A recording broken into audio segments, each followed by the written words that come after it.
Hello friends, welcome back to my channel career talks with Divya. अगर आपने भी BSc की है, आप भी उन कुछ परसेंट लोगों में से हो जिन्होंने बीएससी की है और उसके बाद की सोच रहे हैं, तो एक बार रियलिटी बता देती हूँ। या बीएससी करने की भी सोच रहे हो, 12th पास कर चुके हो, तो आपको रियलिटी से मैं अवेयर करा दूँ। तो ये वीडियो इसी बारे में है कि what's the reality after doing BSc.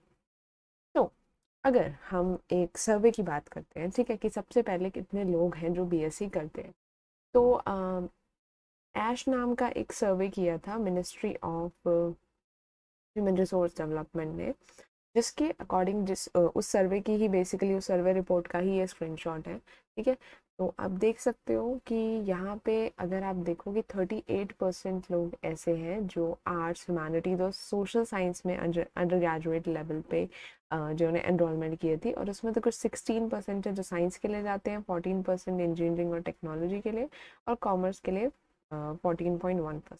ठीक है, तो अगर हम साइंस का लेंगे कुछ 16.7% है। ठीक है, इनमें से अगर हम मेडिकल का भी देख लें, ठीक है, या फिर सिर्फ बीएससी का ही देखें, तो कुछ इतने परसेंटेज रहता है। अगर मैं अब स्टैटिकली और बात करूं, तो बेसिकली बीएससी कुछ 10 लाख 12 हज़ार लोगों ने की थी, और ये सर्वे है 2016-17 का। तो उसी अराउंड 2015 के अराउंड होगा। ठीक है, अब आई नो 7 साल हो चुके हैं, बट कोई लेटेस्ट ऐसा सर्वे हुआ नहीं था, तो इसलिए मुझे इसी को रेफर करना पड़ा। तो यहाँ पे अगर हम देखें तो 10 लाख लोग हैं, बच्चे हैं जो बीएससी कर रहे हैं। अब इन 10 लाख में से ऐसे बहुत से होंगे जो फर्दर एमएससी के लिए जाते हैं, ठीक है, या फिर फील्ड चेंज कर लेते हैं, एमबीए कर लेते हैं। ठीक है, तो डायरेक्ट बीएससी के बाद अगर मैं बोलूँ कि सिर्फ आपके पास बीएससी है, तो डायरेक्ट मार्केट में ऐसी कोई जॉब है ही नहीं। सिर्फ एक टीचिंग की है डायरेक्ट जॉब, उसमें भी आपको बीएड करनी पड़ेगी। ठीक है, और बाकी आप रिसर्च फील्ड में जाना चाहते हो तो वहाँ पे भी आगे पढ़ना पड़ेगा, तो बस वहाँ पे सफिशेंट है। तो बेसिकली सिर्फ ये दो फील्ड है, रिसर्च और टीचिंग, जहाँ पे आपको बीएससी की सबसे ज़्यादा जरूरत पड़ती है। अगर आप इन दोनों में नहीं जाना चाहते, रिसर्च में या टीचिंग में, तो बेसिकली ऐसे में आपने अगर बीएससी कर ली है और आप अभी कंफ्यूज हो या फिर आप आगे सोच रहे हो करने की, तो मैं आपको बता दूं कि आपको बेसिकली करना क्या चाहिए।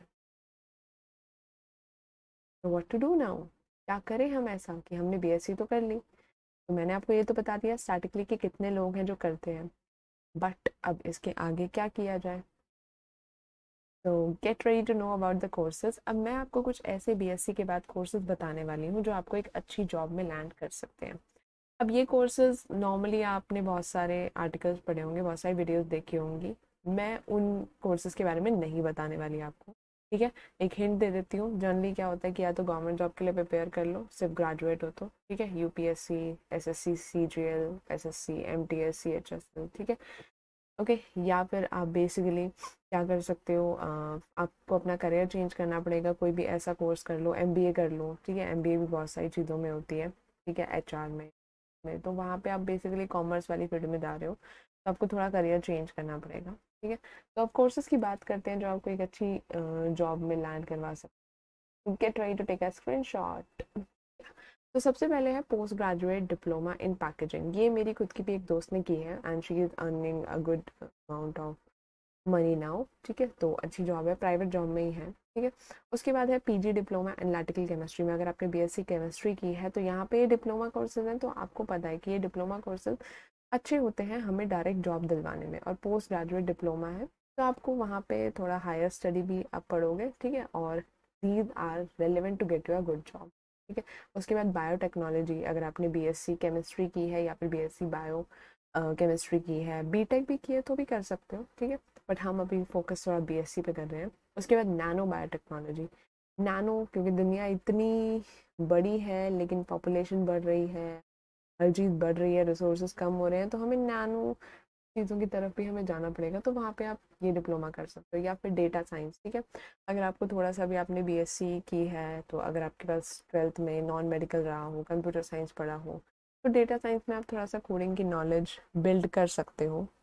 ठीक है, यूट्यूब पे बहुत सारे चैनल्स अवेलेबल हैं जो फ्री में कोडिंग सिखाते हैं। ठीक है, फिर आप पीजी डिप्लोमा कर सकते हो एस्ट्रोनॉमी में, अगर फिजिक्स आपने की है तो एस्ट्रोनॉमी में अगर इंटरेस्ट है तो। ओके, फिर वहाँ पे भी है कि एस्ट्रोनॉमी में बेसिकली कोर्सेज ना बहुत सारे हैं, ऐसा नहीं है कि मार्केट में कुछ भी अवेलेबल नहीं है, सिर्फ हम लेजी हैं टू सर्च। हम अपना टाइम इन्वेस्ट कर देंगे फालतू की रील्स देखने में, शॉर्ट्स देखने में, बट हम जो रेलेवेंट चीज़ है वो सर्च करने के लिए बहुत लेजी हैं। हम चाहते हैं कि कोई और हमारे लिए ये चीज़ सर्च कर दे और बस हमें वो मिल जाए पक्का पकाया, ठीक। तो कंपनीज हैं जहाँ पे बेसिकली ये सारे जो मैं पीजी कोर्सेज दिखा रही हूँ इनकी ज़रूरत होती है, क्योंकि सिर्फ इंजीनियरिंग, कोडिंग, मेडिकल लाइन यही नहीं है। आपके घर में इतने सारे प्रोडक्ट्स आते हैं, आप हर एक प्रोडक्ट का उठा के देख लो, मैन्युफैक्चरिंग कंपनी उनकी देख लो, उन मैन्युफैक्चरिंग कंपनीज को सर्च करो, उनकी वेबसाइट्स पे जाओ, वहाँ पे वैकेंसीज देखो, करियर देखो कि क्या कुछ अवेलेबल है या नहीं है। तो you are just lazy, otherwise market में जॉब्स की कमी नहीं है बहुत ज़्यादा, अगर मैं कहूँ तो सिर्फ हम लोग अवेयर नहीं है, पर हमारी अवेयरनेस बहुत कम है, ठीक है। Okay, get back to the topic. तो पीजी डिप्लोमा आप कर सकते हो मशीन लर्निंग में, ठीक है, artificial intelligence, AI that is booming. तो यहाँ पे बेसिकली बस ये है कि आपको थोड़ी कोडिंग लैंग्वेज की रिक्वायरमेंट पड़ेगी, ठीक है। फिर अगर एमबीए की सोच रहे हो तो ये दो, एमबीए इन इनोवेशन, यहाँ पे हम इनोवेशन की बात करेंगे, एमबीए डेटा साइंस में कर सकते हैं, ठीक है। अगर मेडिकल आपने किया है, बायोलॉजी वगैरह थी आपके पास, तो computational biology, medical lab technology, bio informatics, computational biology, sorry ये फिर से आ गया, लाइफ साइंसेज में पीजी डिप्लोमा कर सकते हो, बायोटेक्नोलॉजी में कर सकते हो, क्लिनिकल रिसर्च में कर सकते हो। तो बेसिकली ये सारी फील्ड्स ऐसी हैं आपकी, ये मैंने आपको पीजी डिप्लोमा ज़्यादा बताए हैं और एक दो है एमबीए के बारे में। ओके, अब इनके बारे में अगर आप डिटेल में वीडियो चाहते हो कि मैं आपको हर एक एक्सप्लेन करूँ कि बेसिकली उसके लिए क्या क्या रिक्वायरमेंट है और उसके बाद कौन सी कंपनीज में आप जॉब कर सकते हो, तो वीडियो के नीचे कमेंट करके मुझे ज़रूर बताना। I would be really happy to help you in this, ठीक है, क्योंकि मेरे चैनल का मोटिव भी यही है कि आप करियर में स्ट्रगल थोड़ा सा आपका कम हो जाए, ठीक है। ओके, तो मिलते हैं अगली वीडियो में। टिल देन अगर ये वीडियो पसंद आई हो तो लाइक कर दीजिए, और चैनल पे न्यू हो तो सब्सक्राइब कीजिए और शेयर भी कीजिए अपने दोस्तों के साथ। अगर आपने बीएससी नहीं की है, आपके किसी फ्रेंड ने की है, तो शेयर इट विद देम, पुण्य लगेगा। ओके।